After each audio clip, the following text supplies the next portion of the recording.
Ministère de l'Éducation nationale, Centre international d'études pédagogiques. DELF niveau B2 du cadre européen commun de référence pour les langues, épreuve orale collective. Vous allez écouter plusieurs documents. Avant chaque écoute, vous entendez le son suivant. Pour répondre aux questions, cochez la bonne réponse. Vous allez écouter 2 fois un document. Vous écoutez une émission à la radio. Lisez les questions. Écoutez le document, puis répondez.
Du lundi au vendredi, on en parle, 8h35 sur la première.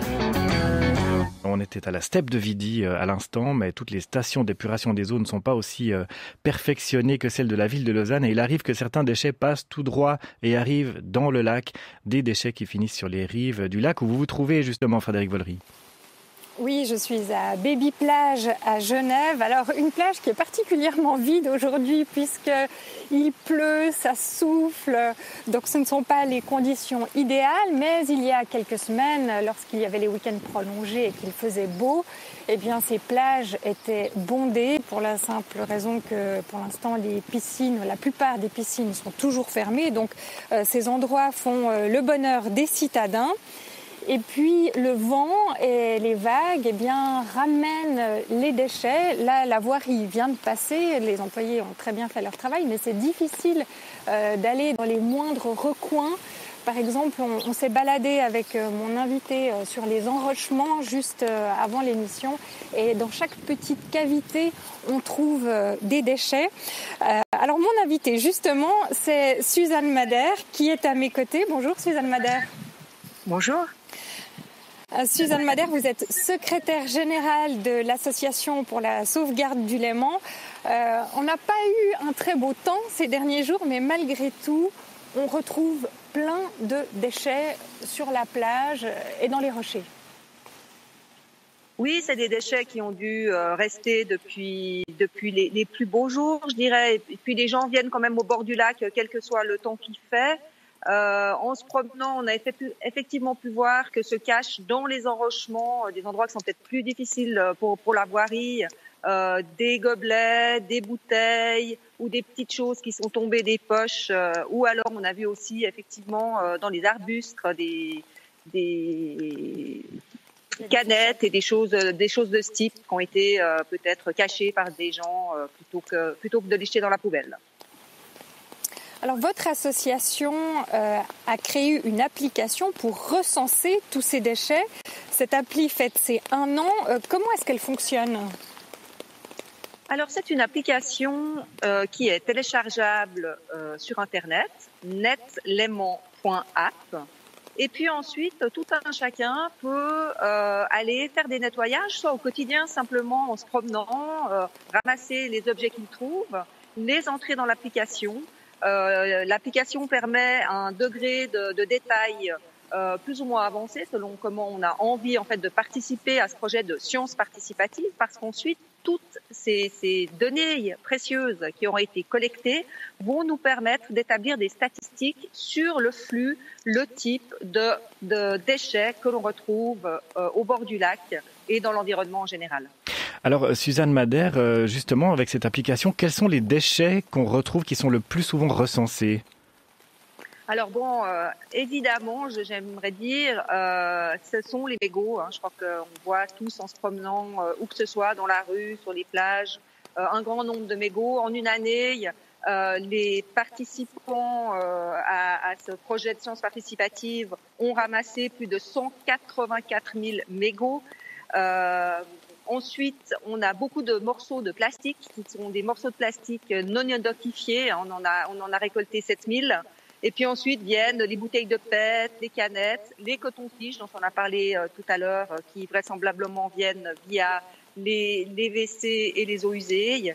Et puis également beaucoup d'objets liés au pique-nique, à l'alimentation, en fait, aux jetables, si vous voulez, des assiettes jetables, des gobelets jetables, ce type d'objets. Mais comment se fait-il qu'on retrouve les cotons-tiges, ils passent la barrière des eaux usées et finissent directement dans le lac ? Alors, comme je crois l'expliquait tout à l'heure le responsable de la station d'épuration de Vidy, les cotons-tiges sont pas jetés dans le lac. Les cotons-tiges vraiment passent par les toilettes, des gens qui les mettent dans les toilettes au lieu de les mettre dans les poubelles. Et puis ensuite, les stations d'épuration n'arrivent pas toujours à faire la barrière et à stopper tout, surtout quand il y a des orages, par exemple, et qu'il y a trop d'eau qui arrive en même temps dans les steppes. Est-ce qu'il y a des petits gestes que vous pourriez recommander à nos auditrices et auditeurs pour éviter que les déchets finissent dans le lac ? On a parlé tout à l'heure avec Jérôme Zimmermann à la steppe de Vidy de ce qu'il ne faut pas mettre dans les toilettes, mais il y a aussi évidemment toutes sortes d'autres manières pour que nos déchets qu'on laisse peut-être par terre finissent par ruissellement jusque dans le lac.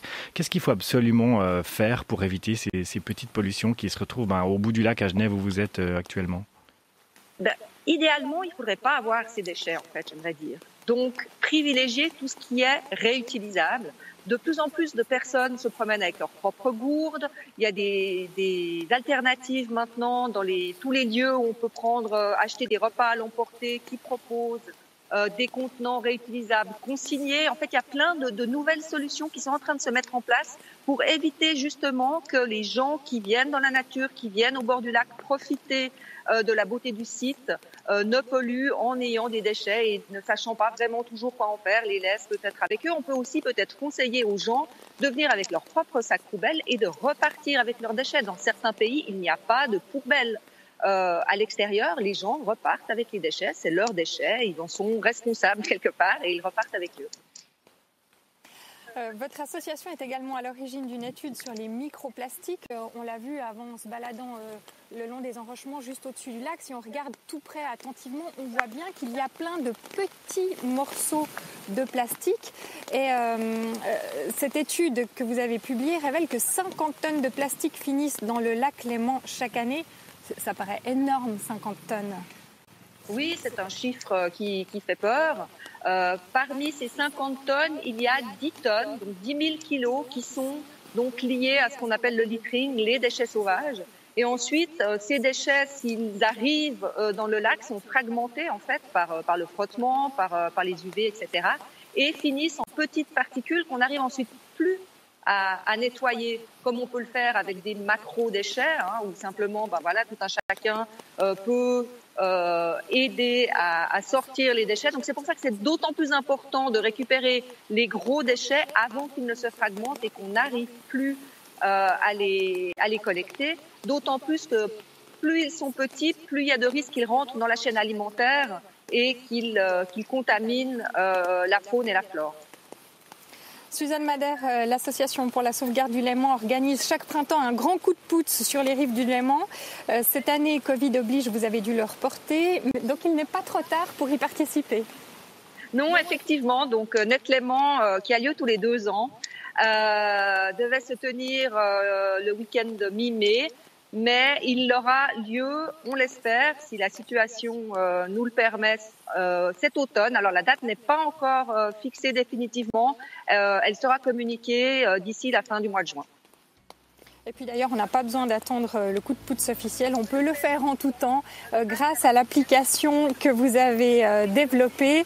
Est-ce que malgré tout, avec le Covid, il y a quelques précautions à prendre ? Je dirais que les précautions sont les mêmes que d'habitude. De toute façon, quand on touche des déchets à terre, on se lave les mains, on fait attention. C'est vrai que les gens ont peut-être un peu plus de réticence à ramasser des masques chirurgicaux. D'ailleurs, avant, on ne les trouvait pas.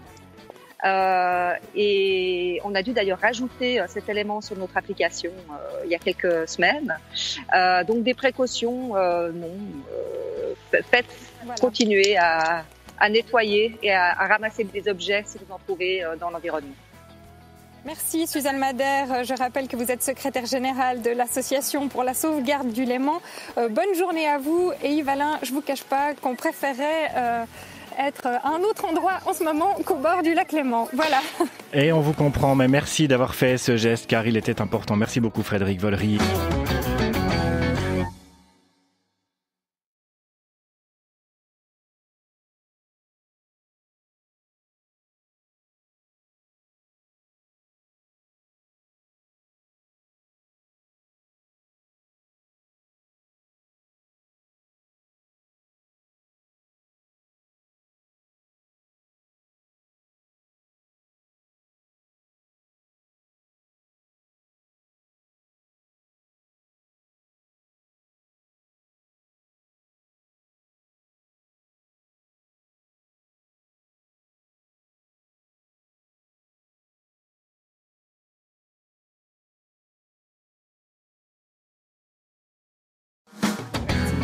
Du lundi au vendredi, on en parle, 8h35 sur la première. On était à la steppe de Vidi à l'instant, mais toutes les stations d'épuration des eaux ne sont pas aussi perfectionnées que celles de la ville de Lausanne. Et il arrive que certains déchets passent tout droit et arrivent dans le lac, des déchets qui finissent sur les rives du lac où vous vous trouvez justement, Frédéric Vollery.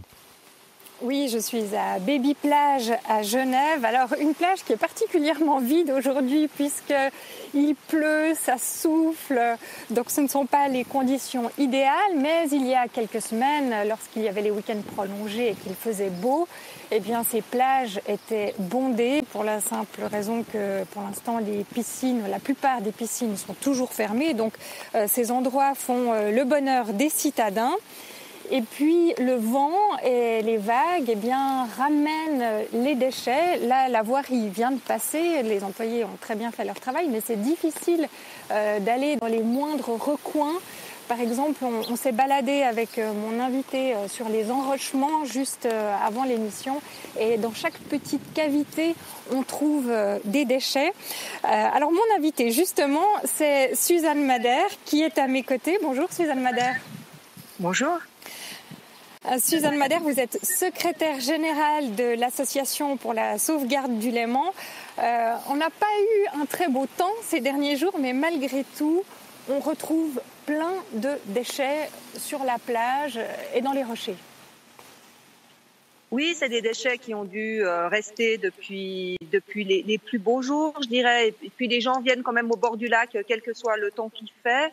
En se promenant, on a effectivement pu voir que se cachent dans les enrochements, des endroits qui sont peut-être plus difficiles pour la voirie, des gobelets, des bouteilles ou des petites choses qui sont tombées des poches. Ou alors on a vu aussi effectivement dans les arbustes des canettes et des choses de ce type qui ont été peut-être cachées par des gens plutôt que de les jeter dans la poubelle. Alors, votre association a créé une application pour recenser tous ces déchets. Cette appli fête ses 1 an. Comment est-ce qu'elle fonctionne ? Alors, c'est une application qui est téléchargeable sur Internet, netléman.app. Et puis ensuite, tout un chacun peut aller faire des nettoyages, soit au quotidien, simplement en se promenant, ramasser les objets qu'il trouve, les entrer dans l'application. L'application permet un degré de détail plus ou moins avancé selon comment on a envie en fait de participer à ce projet de science participative, parce qu'ensuite toutes ces données précieuses qui ont été collectées vont nous permettre d'établir des statistiques sur le flux, le type de déchets que l'on retrouve au bord du lac et dans l'environnement en général. Alors Suzanne Madère, justement avec cette application, quels sont les déchets qu'on retrouve qui sont le plus souvent recensés ? Alors bon, évidemment, j'aimerais dire, ce sont les mégots. Je crois qu'on voit tous en se promenant, où que ce soit, dans la rue, sur les plages, un grand nombre de mégots. En une année, les participants à ce projet de science participative ont ramassé plus de 184 000 mégots. Ensuite, on a beaucoup de morceaux de plastique qui sont des morceaux de plastique non identifiés. On en a récolté 7000. Et puis ensuite viennent les bouteilles de PET, les canettes, les cotons-tiges dont on a parlé tout à l'heure, qui vraisemblablement viennent via les WC et les eaux usées. Et puis également beaucoup d'objets liés au pique-nique, à l'alimentation, en fait, aux jetables, si vous voulez, des assiettes jetables, des gobelets jetables, ce type d'objets. Mais comment se fait-il qu'on retrouve les cotons-tiges, ils passent la barrière des eaux usées et finissent directement dans le lac ? Alors, comme je crois l'expliquait tout à l'heure le responsable de la station d'épuration de Vidy, les cotons-tiges sont pas jetés dans le lac. Les cotons-tiges vraiment passent par les toilettes, des gens qui les mettent dans les toilettes au lieu de les mettre dans les poubelles. Et puis ensuite, les stations d'épuration n'arrivent pas toujours à faire la barrière et à stopper tout, surtout quand il y a des orages, par exemple, et qu'il y a trop d'eau qui arrive en même temps dans les steppes. Est-ce qu'il y a des petits gestes que vous pourriez recommander à nos auditrices et auditeurs pour éviter que les déchets finissent dans le lac ? On a parlé tout à l'heure avec Jérôme Zimmermann à la steppe de Vidy de ce qu'il ne faut pas mettre dans les toilettes, mais il y a aussi évidemment toutes sortes d'autres manières pour que nos déchets qu'on laisse peut-être par terre finissent par ruissellement jusque dans le lac. Qu'est-ce qu'il faut absolument faire pour éviter ces petites pollutions qui se retrouvent au bout du lac à Genève où vous êtes actuellement ? Idéalement, il ne faudrait pas avoir ces déchets, en fait, j'aimerais dire. Donc, privilégier tout ce qui est réutilisable. De plus en plus de personnes se promènent avec leurs propres gourdes. Il y a des alternatives maintenant dans tous les lieux où on peut acheter des repas à l'emporter qui proposent des contenants réutilisables consignés. En fait, il y a plein de nouvelles solutions qui sont en train de se mettre en place pour éviter justement que les gens qui viennent dans la nature, qui viennent au bord du lac profiter de la beauté du site, ne polluent en ayant des déchets et ne sachant pas vraiment toujours quoi en faire, les laissent peut-être avec eux. On peut aussi peut-être conseiller aux gens de venir avec leur propre sac poubelle et de repartir avec leurs déchets. Dans certains pays, il n'y a pas de poubelle. À l'extérieur, les gens repartent avec les déchets, c'est leurs déchets, ils en sont responsables quelque part et ils repartent avec eux. Votre association est également à l'origine d'une étude sur les microplastiques. On l'a vu avant en se baladant le long des enrochements juste au-dessus du lac. Si on regarde tout près attentivement, on voit bien qu'il y a plein de petits morceaux de plastique. Et cette étude que vous avez publiée révèle que 50 tonnes de plastique finissent dans le lac Léman chaque année. Ça paraît énorme, 50 tonnes. Oui, c'est un chiffre qui fait peur. Parmi ces 50 tonnes, il y a 10 tonnes, donc 10 000 kilos qui sont donc liés à ce qu'on appelle le littering, les déchets sauvages. Et ensuite, ces déchets, s'ils arrivent dans le lac, sont fragmentés en fait par le frottement, par les UV, etc.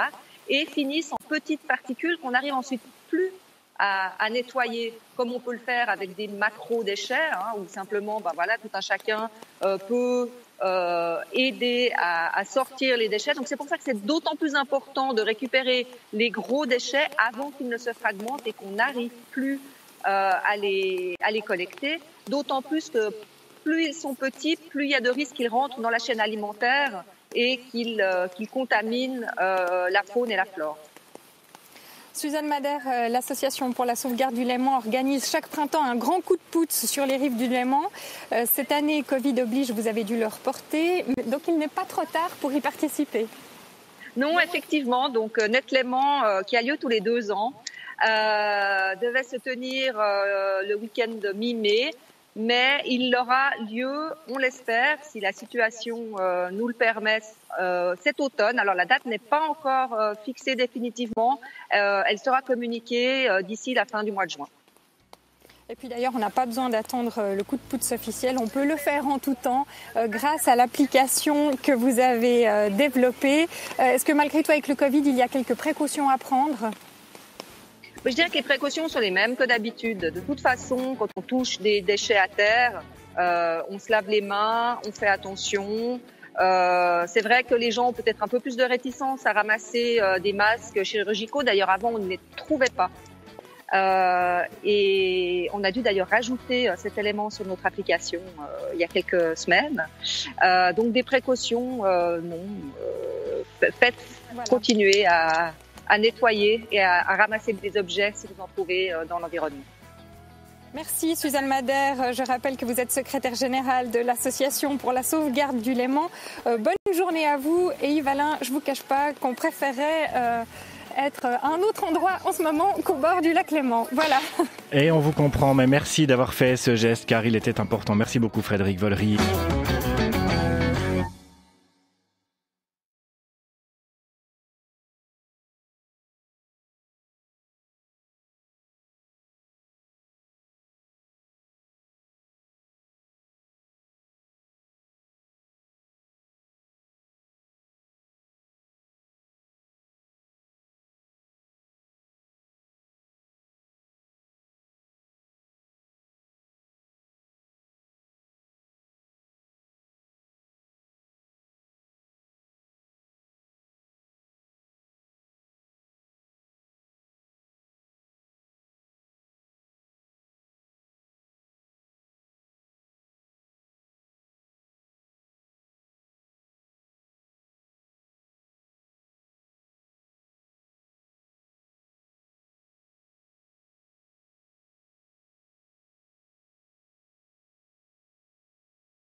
Du lundi au vendredi, on en parle, 8h35 sur la première.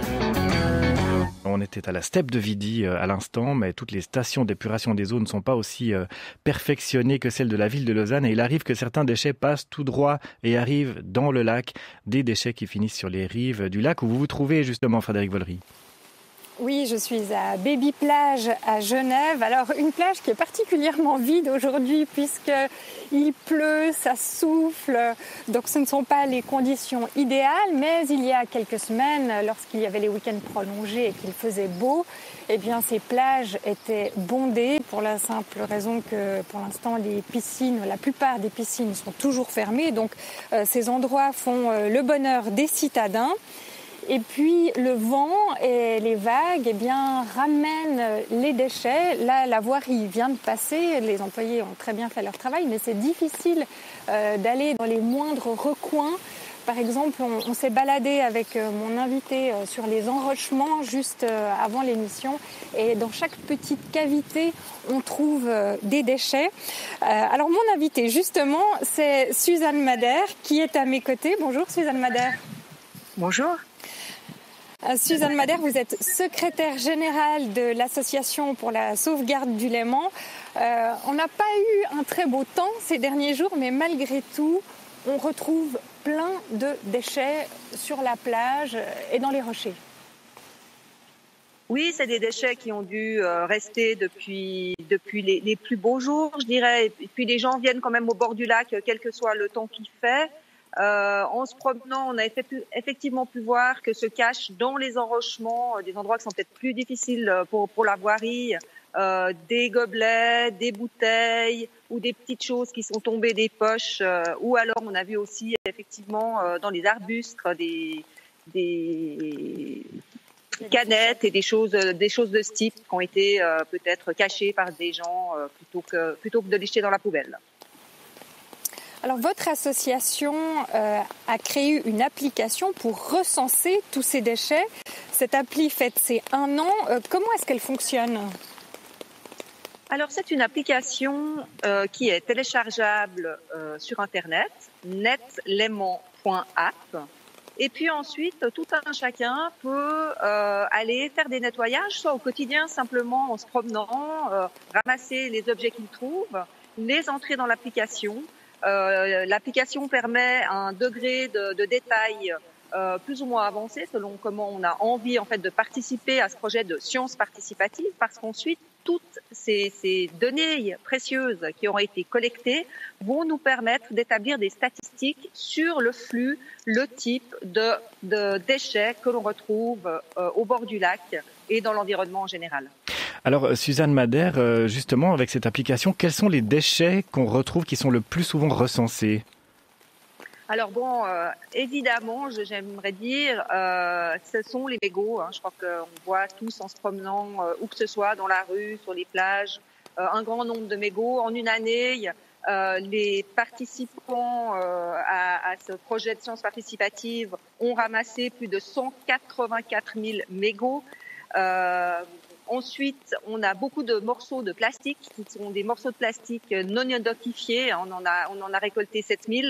Et puis ensuite viennent les bouteilles de PET, les canettes, les cotons-tiges dont on a parlé tout à l'heure, qui vraisemblablement viennent via les WC et les eaux usées. Et puis également beaucoup d'objets liés au pique-nique, à l'alimentation, en fait, aux jetables, si vous voulez, des assiettes jetables, des gobelets jetables, ce type d'objets. Mais comment se fait-il qu'on retrouve les cotons-tiges, ils passent la barrière des eaux usées et finissent directement dans le lac ? Alors, comme je crois l'expliquait tout à l'heure le responsable de la station d'épuration de Vidy, les cotons-tiges sont pas jetés dans le lac. Les cotons-tiges vraiment passent par les toilettes, des gens qui les mettent dans les toilettes au lieu de les mettre dans les poubelles. Et puis ensuite, les stations d'épuration n'arrivent pas toujours à faire la barrière et à stopper tout, surtout quand il y a des orages, par exemple, et qu'il y a trop d'eau qui arrive en même temps dans les steppes. Est-ce qu'il y a des petits gestes que vous pourriez recommander à nos auditrices et auditeurs pour éviter que les déchets finissent dans le lac ? On a parlé tout à l'heure avec Jérôme Zimmermann à la steppe de Vidy de ce qu'il ne faut pas mettre dans les toilettes, mais il y a aussi évidemment toutes sortes d'autres manières pour que nos déchets qu'on laisse peut-être par terre finissent par ruissellement jusque dans le lac. Qu'est-ce qu'il faut absolument faire pour éviter ces petites pollutions qui se retrouvent au bout du lac à Genève où vous êtes actuellement ? Idéalement, il ne faudrait pas avoir ces déchets, en fait, j'aimerais dire. Donc, privilégier tout ce qui est réutilisable. De plus en plus de personnes se promènent avec leurs propres gourdes. Il y a des alternatives maintenant dans tous les lieux où on peut acheter des repas à l'emporter qui proposent des contenants réutilisables consignés. En fait, il y a plein de nouvelles solutions qui sont en train de se mettre en place pour éviter justement que les gens qui viennent dans la nature, qui viennent au bord du lac profiter de la beauté du site, ne polluent en ayant des déchets et ne sachant pas vraiment toujours quoi en faire, les laissent peut-être avec eux. On peut aussi peut-être conseiller aux gens de venir avec leur propre sac poubelle et de repartir avec leurs déchets. Dans certains pays, il n'y a pas de poubelle. À l'extérieur, les gens repartent avec les déchets, c'est leurs déchets, ils en sont responsables quelque part et ils repartent avec eux. Votre association est également à l'origine d'une étude sur les microplastiques. On l'a vu avant en se baladant le long des enrochements juste au-dessus du lac. Si on regarde tout près attentivement, on voit bien qu'il y a plein de petits morceaux de plastique. Et cette étude que vous avez publiée révèle que 50 tonnes de plastique finissent dans le lac Léman chaque année. Ça paraît énorme, 50 tonnes. Oui, c'est un chiffre qui fait peur. Parmi ces 50 tonnes, il y a 10 tonnes, donc 10 000 kilos qui sont donc liés à ce qu'on appelle le littering, les déchets sauvages. Et ensuite, ces déchets, s'ils arrivent dans le lac, sont fragmentés en fait par le frottement, par les UV, etc. et finissent en petites particules qu'on n'arrive ensuite plus à nettoyer, comme on peut le faire avec des macro-déchets, où simplement, tout un chacun peut aider à sortir les déchets. Donc c'est pour ça que c'est d'autant plus important de récupérer les gros déchets avant qu'ils ne se fragmentent et qu'on n'arrive plus à les collecter. D'autant plus que plus ils sont petits, plus il y a de risques qu'ils rentrent dans la chaîne alimentaire et qu'ils contaminent la faune et la flore. Suzanne Madère, l'association pour la sauvegarde du Léman organise chaque printemps un grand coup de pouce sur les rives du Léman. Cette année, Covid oblige, vous avez dû le reporter, donc il n'est pas trop tard pour y participer. Non, effectivement, donc Net Léman, qui a lieu tous les 2 ans, devait se tenir le week-end de mi-mai, mais il aura lieu, on l'espère, si la situation nous le permet, cet automne. Alors la date n'est pas encore fixée définitivement, elle sera communiquée d'ici la fin du mois de juin. Et puis d'ailleurs, on n'a pas besoin d'attendre le coup de pouce officiel. On peut le faire en tout temps grâce à l'application que vous avez développée. Est-ce que malgré tout, avec le Covid, il y a quelques précautions à prendre ? Je dirais que les précautions sont les mêmes que d'habitude. De toute façon, quand on touche des déchets à terre, on se lave les mains, on fait attention. C'est vrai que les gens ont peut-être un peu plus de réticence à ramasser des masques chirurgicaux. D'ailleurs, avant, on ne les trouvait pas. Et on a dû d'ailleurs rajouter cet élément sur notre application il y a quelques semaines. Donc des précautions, faites, continuez à nettoyer et à ramasser des objets si vous en trouvez dans l'environnement. Merci Suzanne Madère. Je rappelle que vous êtes secrétaire générale de l'Association pour la sauvegarde du Léman. Bonne journée à vous. Et Yves Alain, je ne vous cache pas qu'on préférait être à un autre endroit en ce moment qu'au bord du lac Léman. Voilà. Et on vous comprend, mais merci d'avoir fait ce geste car il était important. Merci beaucoup Frédéric Vollery.